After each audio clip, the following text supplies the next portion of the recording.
So Docomo's got around half the market. Second biggest carrier is called AU KDDI, and they've got around a third, 30%.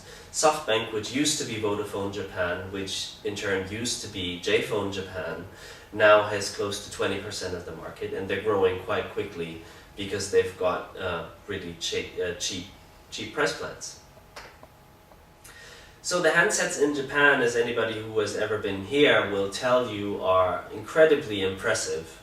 There's been a number of things that first came out here in Japan and then were adopted in other parts of the world 2-3 years later, from camera phones to Java applications on phones, to contactless payments, to mobile flash, to NFC chips that allow you to purchase goods and use the phones for ticketing. There's lots of innovation that has come out of this market and continues to come from here. And Japanese manufacturers and carriers release around 120 new handsets per year. Now, they're basically all Japanese manufacturers.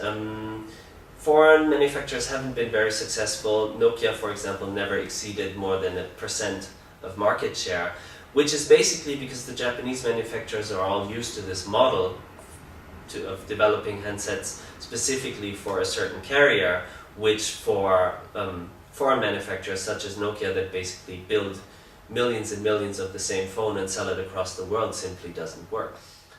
And as a result of that, as a result of the operators laying out the handset roadmap and the technology planned for the coming years, basically, we have a very unique situation in Japan, which is basically a developer's dream.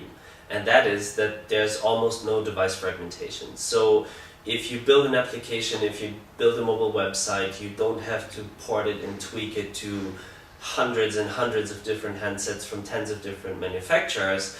Basically, you might have to make some adjustments per carrier, but that's about it. And that also contributes to there being lots of great content and services, because it's much more efficient to develop for this market than for other markets. And part of that is that from the very early days of the mobile web in Japan, things have been very standardized with existing web standards such as CHTML and XHTML, email and so forth. So basically the carriers and the handset manufacturers and content providers have worked together very closely from the very beginning to define the standards that everybody would be working with later.